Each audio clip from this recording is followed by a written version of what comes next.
not the most efficient or effective way of hitting your brakes. And so this trail has taught me that, and I practiced it a number of times because it has the right features to practice, you know, not hitting both brakes. If you want to stop fast and quickly, then you hit both brakes, right? It'll keep the bike balanced. It'll keep you from going over the bars by hitting that front brake if you did it by itself. And yeah, it'll definitely slow you down. When you're coming down the trail, at times you don't want to come to a complete stop, nor do you want to lose all your momentum and slow down too much. You need momentum to get over a pile of rocks, as an example. And if you slow down too much by hitting both brakes, now you're just putting yourself in a situation where you're either not going to clear it, you're going to clear it but be sketchy, or worst of all, you're going to take a tumble and risk getting injured. So definitely it's been helping me a lot, and that's why I like coming here, because I'm subconsciously on automatic, basically always hitting both brakes to slow down.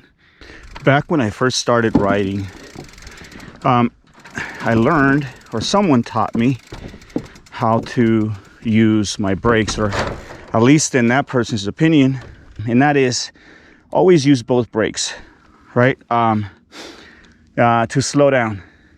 And so for the last, I don't know, what is it, 6-7 years, for the most part I've always used both brakes.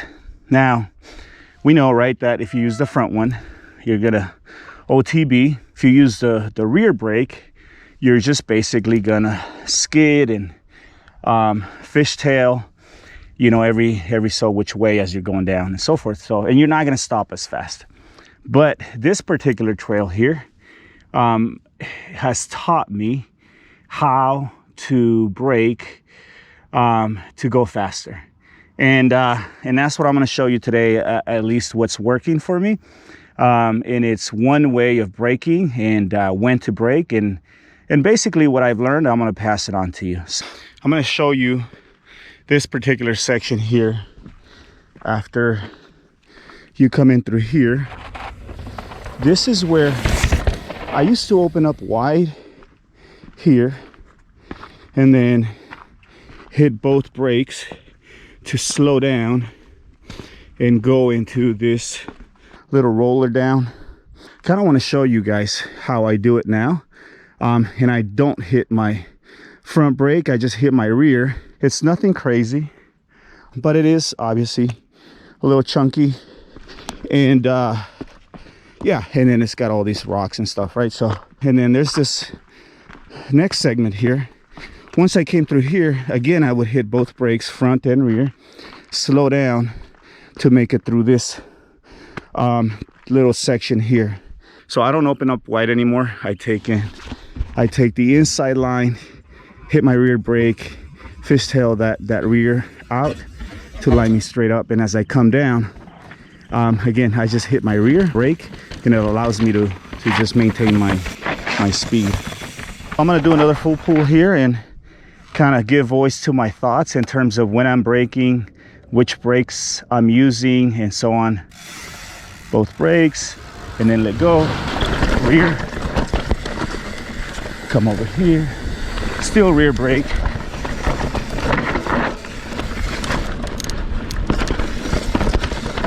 open up a little bit wide here, still rear brake, stay low on these,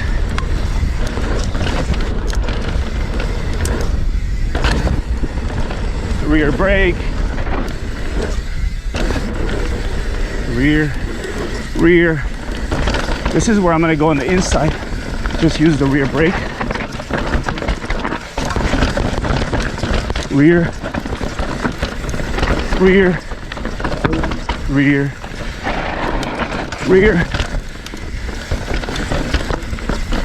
And then here I use the rear and then use the ruts to kind of keep me in place. And here I lean into the front. I use both brakes here, front and rear, to slow me down, make that turn. And that's it.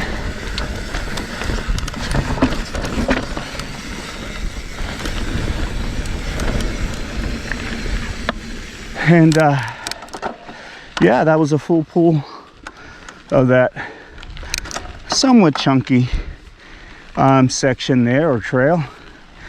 And hopefully you find it useful. If you do, hit that like button, share the video, it helps. And I'm not as active on YouTube as I was before, but I think I'll still post every now and then. So if you haven't subscribed, subscribe now. Until next time, ride your own ride. God bless.